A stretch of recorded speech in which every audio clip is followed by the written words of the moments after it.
네, 반갑습니다. 10월 23일 월요일 장중시황입니다. 자, 시장은 바닥을 좀 찾으려고 하는 움직임이 좀 있습니다. 다만 많이 올라오지는 못하고 있는 그런 모습이라서 조금 안타깝긴 합니다만은 전반적으로 그래도 네, 상승 쪽이 조금 우세한 그런 느낌이라고 좀 볼 수는 있겠습니다. 수급은 여전히 매도를 확장세로 보이고 있습니다만 크게 멀어지지 않는 모습으로 진행되고 있기 때문에 뭐 매도로 인한 어떤 부담감 이런 것은 많지 않다고 볼 수 있겠고요.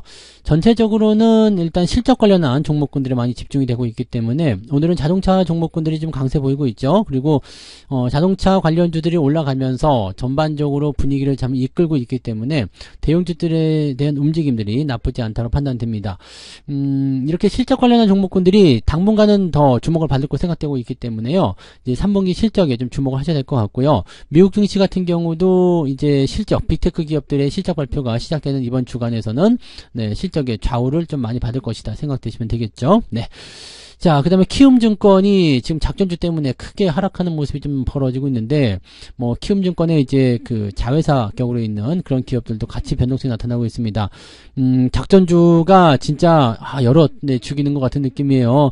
자, 이런 작전 같은 경우는 좀, 어떻게 좀 이렇게 좀 안 됐으면 좋겠는데, 근데 키움 같은 경우는 약간 리스크를 좀 스스로 만든 것이 아니냐 이렇게 생각된 정도로 조금 네 무책임하지 않았나 생각되는 모습이 좀 있는데요. 이런 부분까지도 같이 좀 알아보도록 하겠습니다. 차트 한번 보도록 하죠. 네, 종합주가지수 내용 보시면 일단 지금 현재로서는 2368포인트입니다. 뭐 나쁘다고 보긴 좀 어렵지만 그렇다고 썩 좋은 상황도 아니죠. 저점을 잡느냐 안 잡느냐 거기에 대한 부분들은 아직까지 확실시 되어 있지 않기 때문에 조금 더 상황을 봐야 될 것 같은 느낌이죠. 자, 오늘 분봉 상황을 보게 되시면은요, 지금 아침 시점 대비해서 그렇게 크게 밀리지도 않고요, 또 올라오지도 않았습니다. 그냥 횡보 흐름만 지속되고 있는데 이런 흐름들이 이제 실적 기대감이나 기타 등등 다른 어떤 요인들을 통해서 상승세를 보일 수만 있다라면 충분히 돌파가 가능해 보입니다. 오늘 지수가 올라가려면은요, 조금 더 위쪽 봐야 되겠네요. 2375포인트 넘어가야 되니까요, 요 상황 가셔야 될 것 같고요. 2380포인트가 이번 주에 예상한 증권사의 저점 지지 라인 포인트거든요. 그래서 2380포인트를 넘어가는 시점이거나 또는 아래쪽에서도 매수가 들어올 수 있겠습니다만 현재로서는 매수가 많이 들어오지 않잖아요. 그래서 2380포인트 이상으로 들어가는 시점이 나오게 된다면 아마 매수가 강하게 들어오는 모습으로 형성될 수도 있겠습니다. 금융투자 매수가 들어올 수가 있겠죠. 그래서 위쪽 라인 때는 2400포인트 훨씬 위쪽이기 때문에 충분히 가능성이 있다고 판단됩니다. 지금 자리는 일단 뭐 언더슈팅 구간이든 아니면 일시적인 하락이든지 간에 가격이 싼 구간으로 인식을 해야 되고 바닥 포인트 돌아서는 자리 이렇게 분석을 해볼 수 있다라면 충분히 우리가 가능성을 열어볼 수 있을 것이다 보여집니다. 자, 2375포인트 오늘 넘어가게 된다면 이제 반등 포인트가 연결될 수 있고 수급이 들어와 줄 수 있다라고 생각해 주시면 되겠어요. 자, 코스닥 같은 경우도 계속 변동성 보이고 있습니다. 뭐 조금 아침보다는 나아진 듯한 느낌이긴 합니다만은 여전히 변동성 구간에서 벗어나지 못하고 있죠. 자, 코스닥 같은 경우도 775포인트를 넘어가줘야 되는데 여기는 이제 2차전지가 가장 큰 걸림돌이라고 보시면 되겠습니다. 사실 2차전지 관련한 종목군들은 변동성이 계속 나타나게 되면 시장에 압박감을 줄 수밖에 없기 때문에요. 2차전지 배터리. 근데 얘네들이 또 그렇게 썩 좋지가 않단 말이죠. 이번에 실적 같은 경우도 그렇고요. 그래서 이런 부분들은 조금 네, 부담스럽다고 생각하셔야 될 것 같습니다. 그래서 대형주들이 좀 조정을 받게 된다면 지수의 상승은 조금 둔화되는 느낌이고요. 그 다음에 전체적으로 중소형주들이 올라오면서 분위기를 메꿔주지 않을까 생각해 보긴 하겠습니다. 자, 한데 그렇게 된다라면은 시장 자체가 크게 상승하기는 조금 어렵지 않을까라는 판단도 내릴 수 있겠습니다. 자, 일단은 분위기가 바뀌어야 돼요. 그래서 2차전지나 이런 것들 없어도 우리가 올라갈 수 있어 라든지 어떤 느낌적인 부분들을 만들어줘야지 주가가 상승 포인트를 연결해 나갈 수가 있을 겁니다. 이 부분 참고하시고요. 수급 동향 보도록 합니다. 자, 수급에서는 지금 보면 거래소 쪽에서 외국인 매도가 점진적으로 해서 늘어나고 있는 모습이죠. 아침만 하더라도 뭐 그렇게까지 많지는 않았는데요. 점점 늘어나서 지금 800억까지 빠져있는 상태고요. 물론 지금도 물량이 그렇게 많은 건 아닙니다. 그래서 크게 신경 쓸 만한 부분은 아닙니다만 매도가 조금 나오고 있다는 것을 이제 우리가 생각해야 되고요.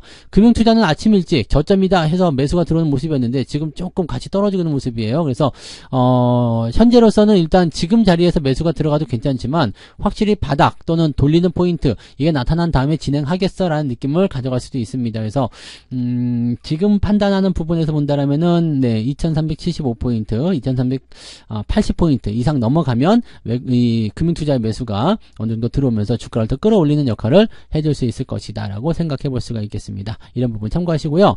코스닥 같은 경우는 약간 변화는 좀 있어요. 근데 수급이 워낙 그냥 가운데 뭉쳐있는 모습이기 때문에 들락날락하는 모습이라 뭐 그냥 종목별로도 움직임들이 나타나고 있고요. 크게 기대할 만한 부분은 없겠습니다. 그래서 지금은 관망세가 더 두드러진 모습이고요. 대형주 쪽으로 매도가 조금씩 나타나고 있기 때문에 바닥에서 확실하게 벗어나는 흐름은 아직까지 나타나지 않고 있다는 걸 참고하실 필요는 있을 것 같습니다.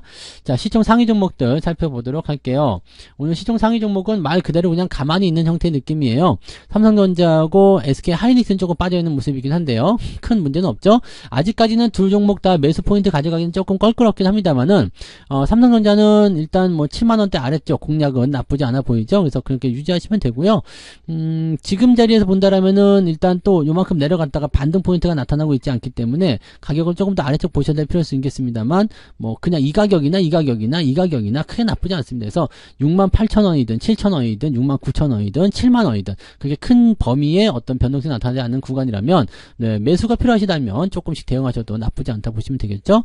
물론 하이닉스 같은 경우도 마찬가지예요. 일단 12만원대 이상에서 지지선만 만들면 되기 때문에 124,000원이나 121,000원이나 뭐 125,000원이나 큰 문제는 없습니다. 많이 올라가서 이격을 벌어지게 되면 그 시점에서는 매수를 조심하셔야 되겠지만 그렇지 않다라면 느긋하게 보셔도 괜찮습니다. 자, 현대차가 오늘 잘 올라오면서 시총을 이제 5위까지 올려놓는 모습이죠. 1%대 상승이고요. 실적 기대감이 26일 날까지 연결될 거 생각되죠. 그리고 실제로 실적 발표가 나오고 나서 분위기 좋으면 더 올라갈 수도 있습니다. 자, 그렇다면 지금 부터는 일단 지지선 또는 주가 반등에 대한 포인트를 열어주지 않을까 생각하는 모습이고요. 관련 종목은 기아가 또 이만큼 올라왔어요. 네, 2%대 올라오면서 기아도 모양 괜찮죠. 지금 83,600원까지 올라오면서요. 흐름 좋게 만들어가고 있고요. 현재 시점에서 본다라면은 지금 삼성 SDI 제끼고 올라왔잖아요. 근데 LG화학도 제끼고 올라갈 가능성이 높습니다. 그래서 현재로서는 LG화학이 오늘은 오름세를 좀 보이고 있기 때문에 좀 버티는 모습이긴 한데요. 그렇지 않았다라면 진즉에 순서가 또 바뀌었을 수 있습니다. 자동차하고 전기전자가 일단은 시총 상위를 장악을 하게 된다면 걔네들이 실적 기대감으로 계속해서 올라갈 수 있는 상황이 벌어졌을 때 주도주 역할을 충분히 해낼 수가 있습니다. 전차군단에 집중하시는 모습 계속 가져가시기 바라고요. 은행주들은 좀 떨어지는 모습이었어요. 네, 하락세가 좀 나타나고 있습니다. 배당에 대한 관심주들이 높아질 수 있겠습니다만 현재로서는 일단 금리가 더 올라가기 어려운 상황으로 들어가고 있기 때문에 이 부분들은 조금 애매할 것 같아요. 대신 실적 같은 부분들은 나쁘지 않을 것 같죠. 그래서 그런 정도 내용들 보시면 되겠고요. 대체적으로 좀 양호한 편입니다. 네. 그 다음에 은행주들이 대체적으로 좀 떨어지는 모습인데요. 은행주들 배당 노리시는 분들은요, 급하게 접근하지 마시고요. 충분히 떨어지는 거 확인하신 다음에 접근하시면 배당금이 조금 더 올라갈 수 있으니까 그런 부분 참고하시기 바랍니다. 네. 그 다음에 뭐 은행주 이런 쪽으로 변동성 좀 있는 것 뿐이지 그 외에는 특이사항은 없습니다. 그죠? 전체적으로는 양호한 편이다라고 보시면 되겠는데 띄엄띄엄 매도세가 좀 나타나고 있기 때문에 주의가 좀 필요하겠고요. 하나오션 같은 경우는 별로 좋지 않죠. 계속 떨어지는 모습도 이거 지난 종목 진단 참고해 보시면 되지 않을까 판단됩니다. 그래서 이런 내용들 체크하시면 될 것 같고요. 자, 그 다음에 코스닥 쪽 살펴보시게 되면요. 에코프로 BM 에코프로 마이너스권 진행되고 있고요. 포스코 DX도 마이너스 떨어져 있죠. LNF가 오늘 아침에 좀 짱 하고 올라갔는데 저항대 부딪히고 바로 내려갑니다. 이렇게 되면은 장 마감 시점에 더 많이 밀릴 수도 있어요. 주의가 필요하겠죠. 자, 위쪽에 지금 장악되어 있는 이 2차전지 쪽에 시총이 점점점 내려가고 있는 모습이기 때문에 요것들이 또 좀 더 하향 평준화 된다라면 코스닥 시장이 얘네들을 통해서 2차전지를 통해서 받아들인 압박감은 좀 더 줄어들지 않을까 생각을 해봅니다. 자, 어쨌든 그런 형태의 느낌이고요. 전체적으로 다른 부분들은 괜찮은 느낌입니다. 2차전지 쪽이 조금 애매한 모습이고요. 그 외에는 대체적으로 괜찮은 모습이라서 특별하게 걱정하실 만한 부분은 없어 보입니다. 그러니까 좀 여유있게 진행들을 해보시면 되지 않을까 판단되고요. 현재로서는 이제 바닥을 잡는 게 제일 중요하기 때문에 뭐가 움직인다 어떻다 이런 부분들보다는 느낌을 조금 지켜보면서 주가가 올라가는지 여부 좀 살펴보는 게 좋을 것 같아요. 그리고 실적에 계속적으로 기대서 대응하시는 것이 유리할 것이다 보시면 되겠습니다. 등락 현황 살펴볼게요. 자, 코스피 쪽에서는요 390개 정도가 상승이고요. 490개 정도가 하락입니다. 그러니까 하락이 조금 더 많은 편이죠. 네, 그 다음에 코스닥 같은 같은 경우도 754개 상승, 그 다음에 764개가 하락입니다. 765개 하락이니까 이렇게 보면은 네, 비슷비슷한데요. 하락이 조금 더 우세한 느낌입니다. 그래서 바닥을 잡긴 잡았는데도 불구하고 지수 포인트는 조금 낮아져 있는 형태다라고 보시면 되겠죠. 자, 상승 하락률 살펴볼게요. 오늘 상한가 종목들 있네요. HNB 디자, 네, 이거가 오늘 상한가인데요. 자, 많이 떨어졌다가 반등 나오는 모습이라서 큰 의미는 없을 것 같긴 합니다. 네, SD 시스템, 네, 갑자기 뭐예요? 거래 정지 이후에 올라가는 건가요? 거래 정지 이후에 올라가는 종목군들은요, 대체적으로 이런 부분이 좀 있어요. 나 이제 살아났어 라는 느낌의 주가 올라가는 게 있거든요. 그래서 계속 올라가는 경우도 있지만 대체적으로 어느 정도가 올라가서 변동성이 나타나면 바로 꺾이거든요. 그럴 때 매도하시면 됩니다. 우듬 지팜 처음 보는 건데요. 네, 대성미생물, 삼엔지니어링 이런 종목들은 상한가 들어가 있고요. 올라간 종목들이 제법 있네요. 네, 이글백 하고 중앙백신 파루, 이거는 지금 조류독감이나 동물 바이오 쪽인데요. 이쪽은 뭐지? 네, 조류독감 있나요? 네, 소병이네요.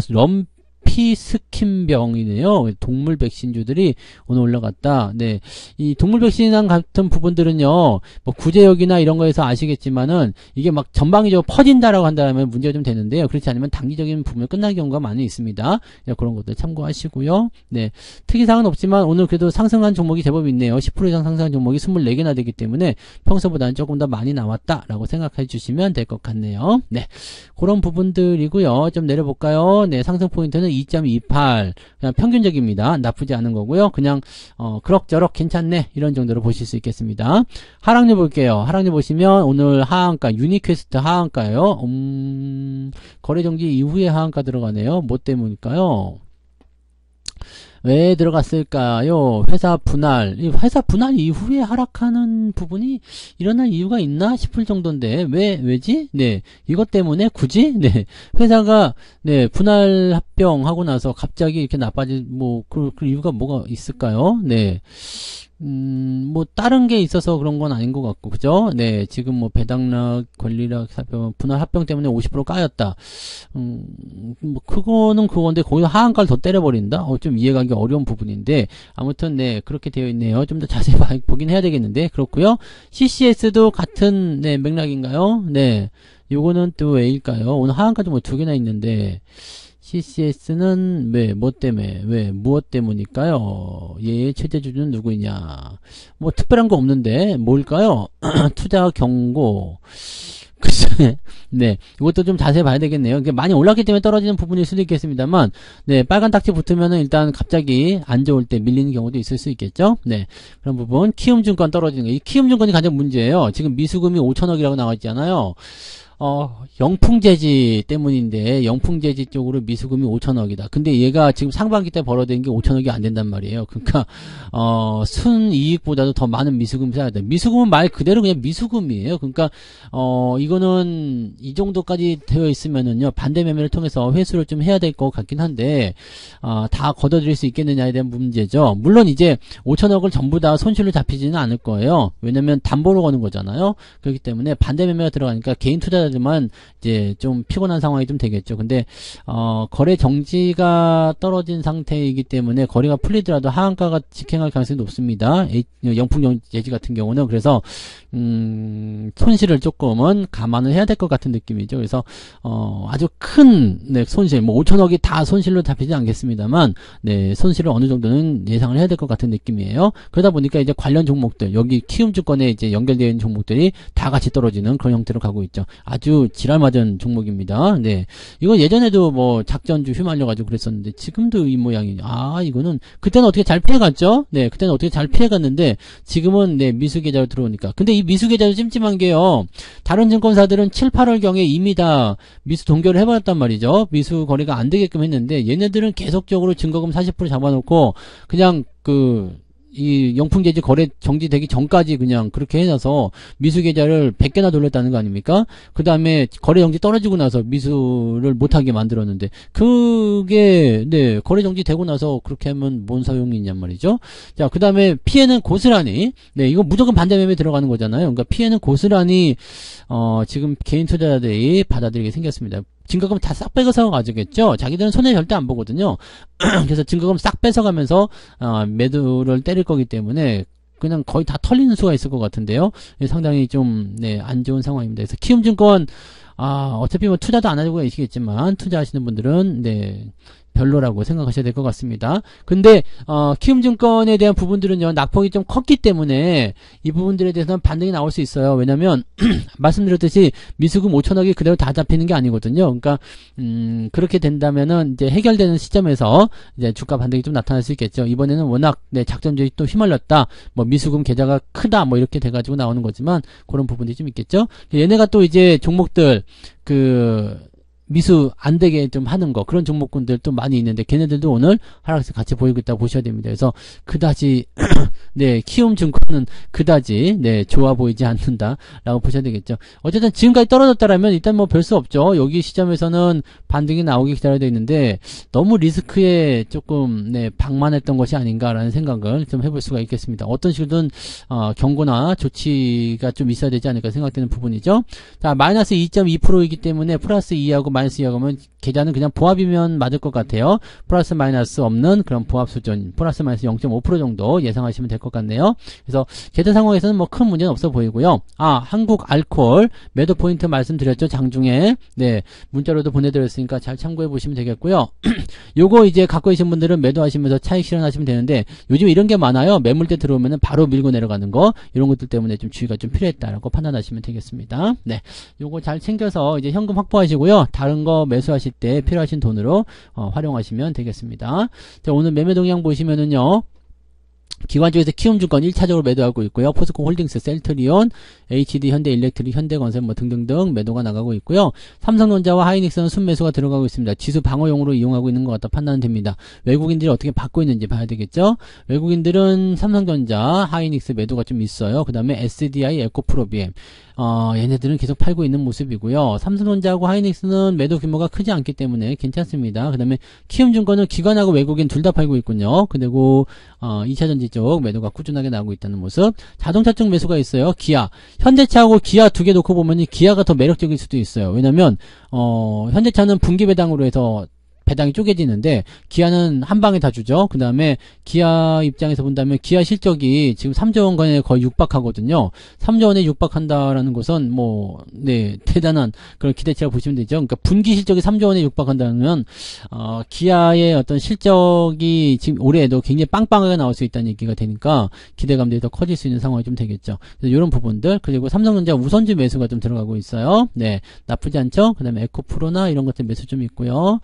자, 외국인들 수급은 뭐 일단은 물량 자체가 많이 들어오지 않았기 때문에 좀 더 지켜보고 대응해봐야 되겠습니다만 상황은 오후에 얼마든지 바뀔 수 있다는 걸 참고하시기 바라고요. 아직까지 저점을 잡지 못했다라면 지수 포인트는 계속해서 변환을 겪게 될 겁니다. 그래서 더 밀릴 수도 있고요. 아닐 수도 있겠습니다만 일단 박스권 안쪽 범위에서는 좀 지켜보자, 관망하자, 이렇게 보시면 되겠습니다. 매수를 하고 싶은 종목이 있다면 아래쪽으로 조금 가격을 낮춰서 걸어놓고 기다리시면 왔다 갔다 하면서 걸릴 가능성이 높아요. 그래서 오늘은 싸게 걸어놓고 안 걸리면 안 사고요. 싸게 걸어놓고 기다리자. 그 다음에 매도할 때도요, 조금 위쪽에 걸어놓고 기다리자. 그렇게 보시면 장중에 변동성이 있는 날이기 때문에 들락날락 할 가능성이 높겠다라고 보시면 되겠죠. 자, 그래서 오늘은 여기까지 이야기해드리고요. 저는 마감 시간 때 다시 오도록 하겠습니다. 오후에는 일단 편안하게 좀 지켜보시다가요, 마감 무렵 들어가서 방향성 체크하면서 매매 대응하시면 적당할 거라 생각됩니다. 서두르지 마시고 느긋하게 대응하시기 바랍니다. 고맙습니다. 본 방송에서 제공되는 모든 정보는 투자 판단의 참고 자료이며 투자의 최종 책임은 본 방송을 이용하는 본인에게 있습니다.